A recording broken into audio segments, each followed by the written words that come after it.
Rahayu, Sagung Dumadi, masih bersama kami di channel Babat Nusantara.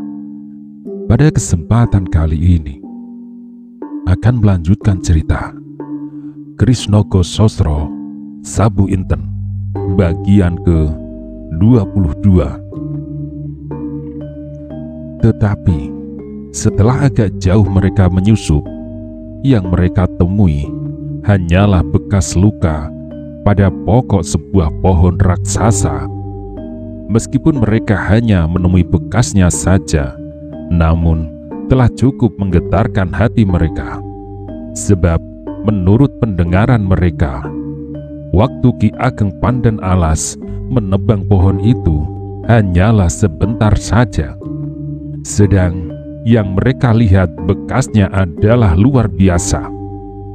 Sebatang pohon raksasa yang besarnya lebih dari 4 pemeluk ternyata telah luka hampir separuhnya. Sedangkan tatal kayu bekas tebangan itu berbungkah-bungkah hampir sebesar kepala anjing. Sungguh mengagumkan, apalagi ketika di samping pohon itu yang mereka temukan hanyalah sebuah kapak kuno dari batu yang diikat pada setangkai dahan basah sebagai pegangannya. Luar biasa, desis Joko Soka. Maisa Jenar mengangguk mengiyakan. Aku tidak dapat mengira kekuatan apa yang telah membantu orang itu sehingga ia dapat berbuat sedemikian mengagumkan. Joko Soka tidak menjawab. Tampaknya ia sedang berpikir keras.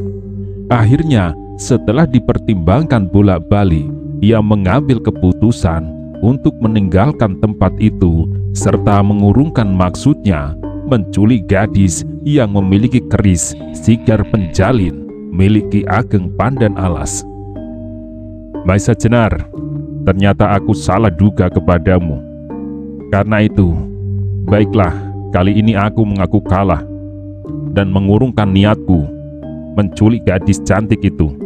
Aku merasa bersyukur bahwa kau tidak mempergunakan ilmumu yang menurut Paman Pasingsingan disebut Sosro Birawa ketika kau melawan aku. Kalau demikian halnya, maka aku kira aku pun akan jadi lumat.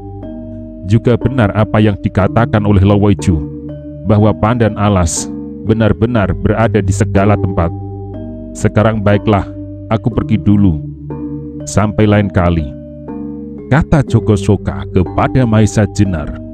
Selesai mengucapkan kata-kata itu, segera dengan lincahnya Joko Soka alias ular laut yang terkenal sebagai bajak laut yang bengis itu meloncat dan lenyap di antara lebatnya hutan. Tinggallah kini Maisa Jenar seorang diri. Pikirannya dipenuhi oleh berbagai masalah dan persoalan. Tetapi yang penting adalah mengatur rombongan itu kembali dan kemudian membicarakan kemungkinan-kemungkinan yang lebih lanjut. Ketika Maisa Jenar sampai di tempat rombongan, ia melihat bahwa beberapa orang telah tampak mulai agak tenang kembali, terutama para pengawal. Malahan ada di antaranya yang sudah dapat mengatur barang-barangnya. Meskipun demikian, mereka masih saja nampak ketakutan. Ternyata ketika mereka mendengar gemerisik daun yang disebabkan oleh Maisa Jenar, mereka masih terkejut juga.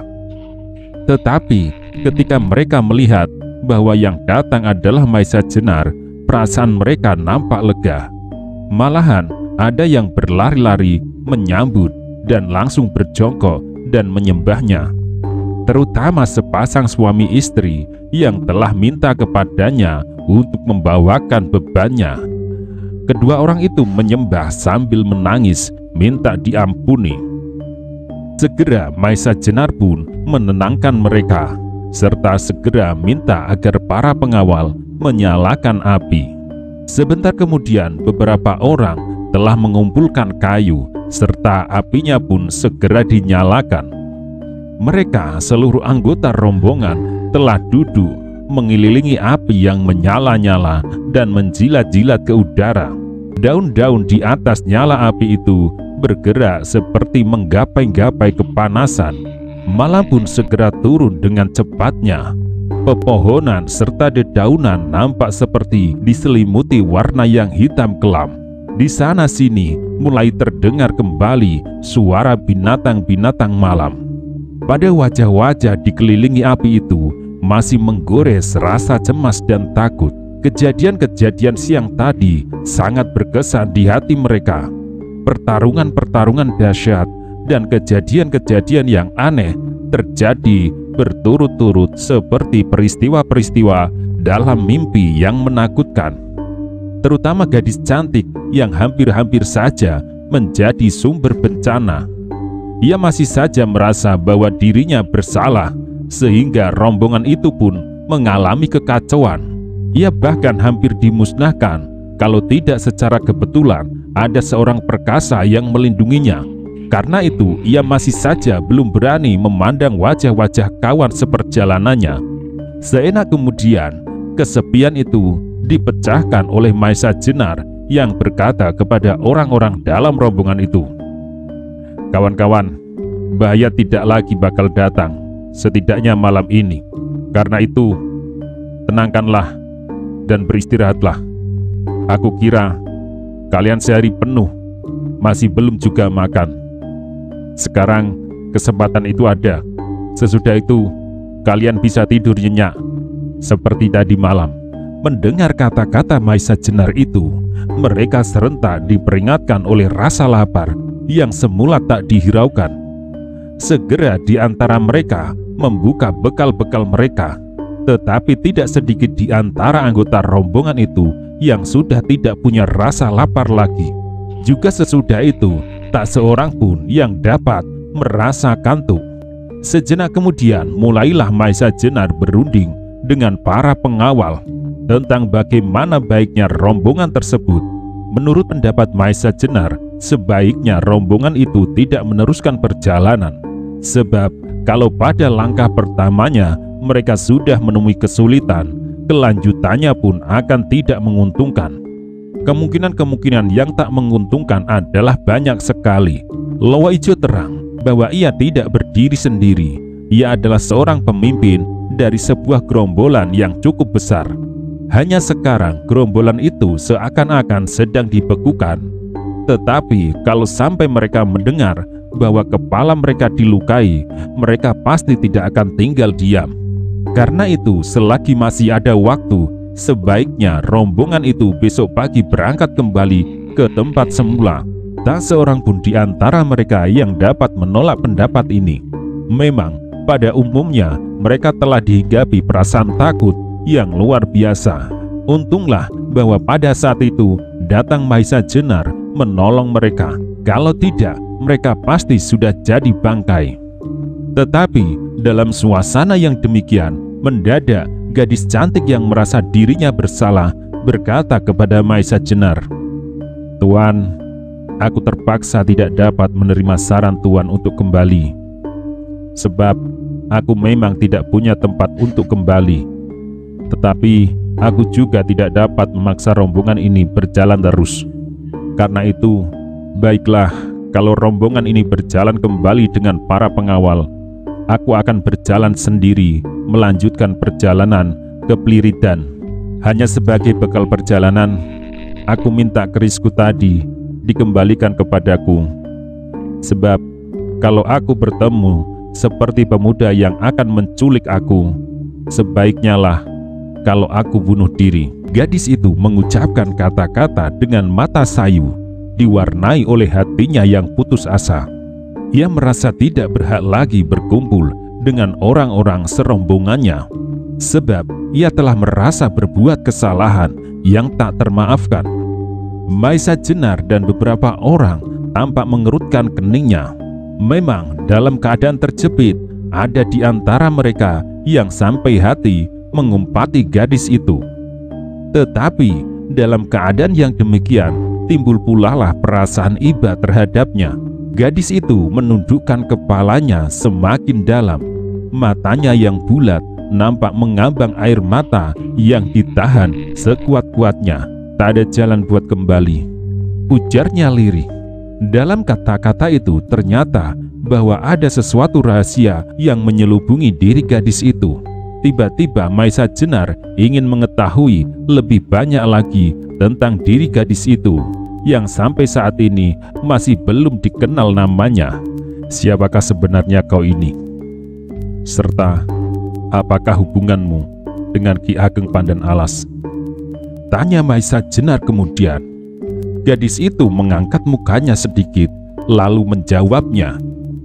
Tuan, sebenarnya aku sama sekali tidak mengenal siapakah Ki Ageng Pandan Alas itu.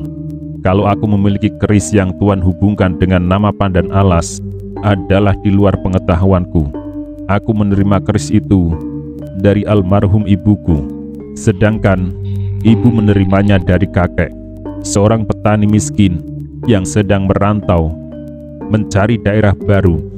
Dan sekarang menurut almarhum ibuku, kakekku tinggal di daerah Pliridan dan sama sekali tak bernama Pandan Alas, tetapi bernama Kisantanu. Sedangkan aku sendiri dinamai oleh ayahku, Roro Wilis.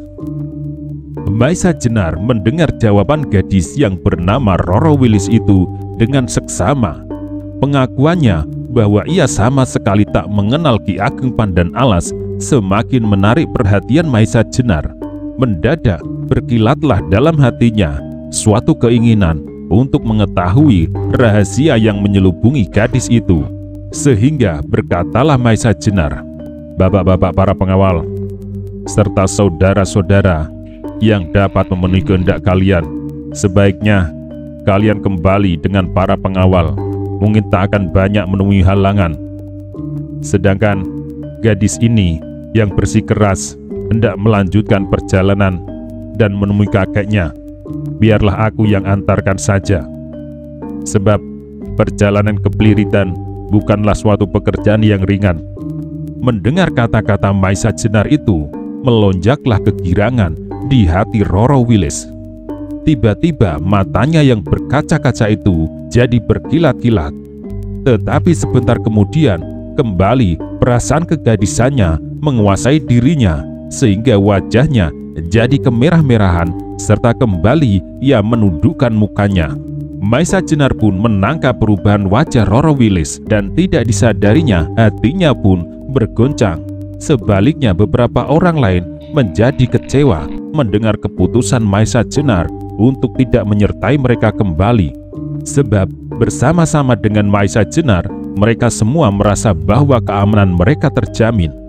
Sementara itu, kembali Maisa Jenar berunding dengan para pengawal serta memberi petunjuk mengenai beberapa kemungkinan, sehingga akhirnya terdapat suatu keputusan bahwa mereka semuanya akan kembali dengan para pengawal, sedangkan Maisa Jenar sendiri akan mengantar Roro Wilis sampai ke Pliridan. Demikianlah pada malam itu hampir tak seorang pun dapat tidur, kecuali beberapa orang, karena lelah lahir dan batin seakan-akan terlena sambil bersandar di pojok pepohonan. Berbeda dengan siang tadi, di mana hari seakan-akan berlari sedemikian cepatnya. Malam itu rasa-rasanya tak bergerak. Suara binatang malam serta desiran angin rimba terasa sangat menjemukan dan menakutkan. Mereka semua mengharap agar malam ini lekas berakhir, sehingga cepat-cepat mereka dapat pergi meninggalkan tempat yang mengerikan itu. Baru setelah mereka mengalami kejemuan yang luar biasa, terdengar ayam rimba berkokok, bersahut-sahutan. Dari celah-celah kelebatan dedaunan hutan, tampaklah membayang warna merah di langit. Segera orang-orang itu semua mengatur barang-barangnya dan menyiapkan diri untuk menempuh perjalanan yang berlawanan dengan yang ditempuhnya kemarin. Kecuali Roro Wilis yang setelah menerima kembali kerisnya akan melanjutkan perjalanannya ke Pliridan, diantar oleh Maisa Jenar sendiri. Maka Setelah semuanya bersiap, serta setelah para pengawal dan mereka yang mengadakan perjalanan sekali lagi mengucapkan terima kasih kepada Maesa Jenar, mulailah mereka berangkat kembali. Di depan sendiri berjalan pengawal tua itu dengan senjata di tangan. Baru setelah rombongan itu lenyap di balik pepohonan, Roro Wilis beserta Maesa Jenar pun berangkat melanjutkan perjalanan ke barat ke daerah Pliridan. Di perjalanan tidak banyak yang mereka percakapkan, kecuali apabila Maesa Jenar memandang perlu untuk memberitahu tempat-tempat berbahaya atau binatang-binatang berbisa. Tetapi perjalanan Maesa Jenar sekarang bertambah laju, karena tidak harus bersama-sama dengan rombongan yang besar. Sekali dua kali Maesa Jenar pun harus berlaku seperti pemimpin rombongan pengawal, menuntun bahkan menggendong Roro Wilis apabila jalan sangat sulit. Meskipun keduanya agak segan-segan, tetapi terpaksalah hal itu dilakukan. Sebab memang sekali dua kali mereka menjumpai rintangan yang berat.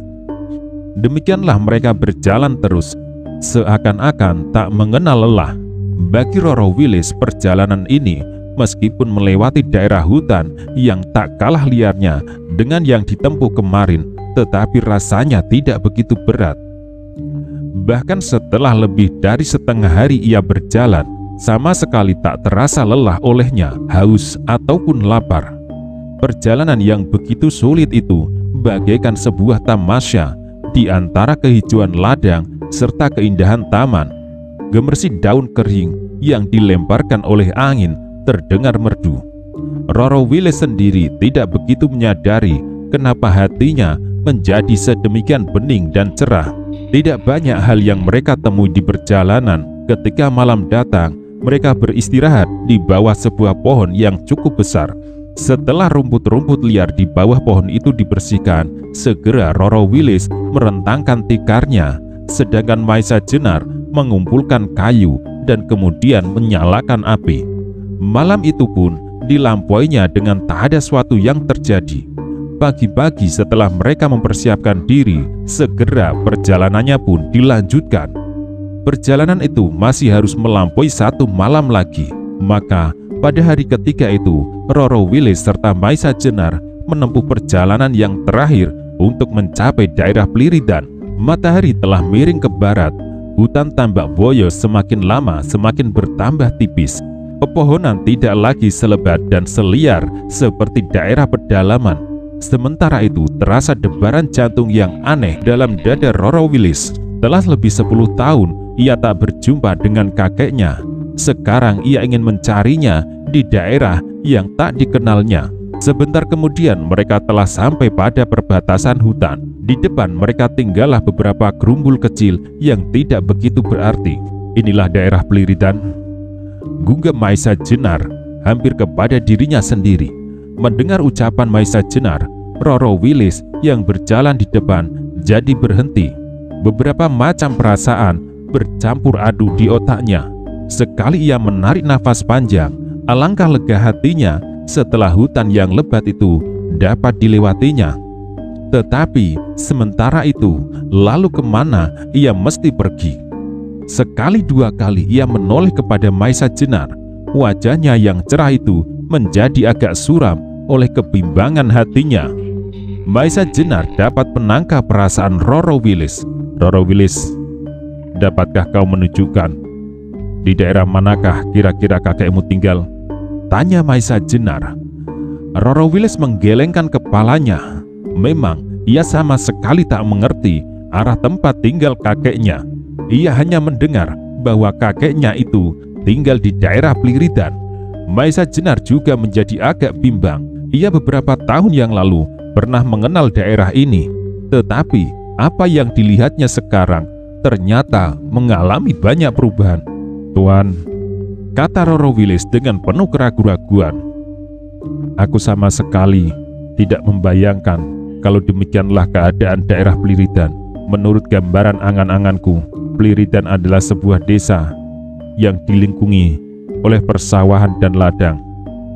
Tetapi ternyata daerah ini hanyalah padang rumput yang diselingi oleh gerumbulan-gerumbulan liar. Tetapi aku kira tidak demikian seluruhnya, Roro Wilis. Beberapa tahun yang lalu, desa-desa seperti yang kau bayangkan itu memang pernah ada. Entahlah kenapa sekarang keadaan berubah. Meskipun demikian, aku yakin bahwa di sekitar daerah ini masih juga didiami orang. Karena itu, baiklah, kita coba mencarinya. Di wajah Roro Wilis masih saja membayangkan kebimbangan hatinya. Bahkan, kebimbangan itu kemudian berubah menjadi suatu ketakutan. Bagaimanakah kalau ia tak dapat menemui kakeknya? Pastilah bahwa Maisa Jenar tak akan dapat terus-menerus menemaninya. Melihat perubahan wajah Roro Wilis, Maisa Jenar pun menangkap perasaannya. Karena itu, ia mencoba menghiburnya. Roro Wilis, tak usah kau merasa takut. Aku masih mempunyai perasaan kuat bahwa di sini masih didiami orang. Seandainya tidak demikian, malah aku bersedia mengantar kau pulang ke rumah ayahmu. Tetapi akibat perkataan itu adalah sebaliknya dari yang diharapkan. Karenanya Maisa Jenar menjadi terkejut sekali ketika dilihatnya Roro Wilis malah meneteskan air mata. Meskipun sudah ditahan sekuat-kuatnya, sekarang Maisa Jenar yang kebingungan. Sekali lagi ia merasa demikian tumpul perasaannya.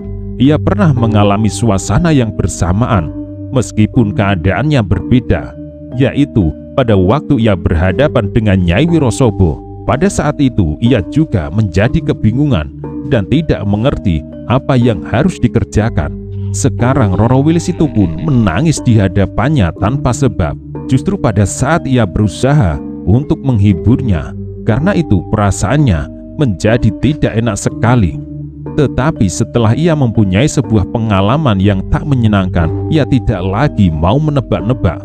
Maka terlintaslah dalam pikirannya bahwa jalan yang terbaik adalah menanyakan sebabnya kenapa Roro Wilis menangis. Mendapat pikiran yang demikian, Maisa Jenar menjadi agak lega sedikit, dan dengan hati-hati sekali ia mencoba bertanya, Roro Wilis, aku telah mencoba untuk menenangkan hatimu, tetapi justru akibatnya adalah sebaliknya. Karena itu, dapatkah aku menanyakan, apakah sebabnya kau menangis? Roro Wilis tidak segera menjawab. Ia melangkah beberapa kali ke samping dan kemudian menjatuhkan dirinya duduk di rumput-rumput liar, di mana dari matanya masih saja terurai tetesan-tetesan air mata. Baru setelah beberapa saat ia menjawab dengan kata-kata yang tersekat-sekat, Tuan, aku merasa bersyukur bahwa aku dapat berjumpa dengan seseorang yang sedemikian baik hati seperti Tuan. Karena itu, tak adalah jalan bagiku untuk menyatakan terima kasihku yang tak terhingga. Tetapi, sangatlah menyesal Tuan, bahwa kalau aku tak dapat menemukan kakekku, aku tak dapat kembali kepada ayahku. Meskipun ayahku dahulu tergolong orang yang berada, tetapi tak adalah tempat bagiku di sana. Maisa Jenar menjadi semakin menebak-nebak tentang keadaan gadis aneh itu. Rupanya banyak rahasia yang menyelubungi dirinya, sehingga ia terpaksa menempuh perjalanan yang sedemikian berbahayanya. Roro Wilis, tanya Maisa Jenar kemudian, aku bukanlah ingin terlalu banyak mengetahui tentang dirimu, tetapi bagiku kau adalah seorang gadis yang diselubungi oleh kabut rahasia yang kelam. Mungkin Tuan benar, jawab Roro Wilis. Tetapi buat Tuan tidaklah sepantasnya kalau aku menyembunyikan sesuatu rahasia. Mata Roro Wilis yang bulat tetapi sayu itu memandang Maisa Jenar seperti mata kanak-kanak yang meminta perlindungan. Maisa Jenar menjadi semakin tidak mengerti apa yang harus dilakukan. Di luar kesadarannya, ia pun ikut serta duduk-duduk di atas rumput liar itu. Setelah diam sejenak, Roro Wilis memulai ceritanya. Tuan, ayahku adalah seseorang yang banyak mempunyai pengaruh di daerah pegunungan kidul.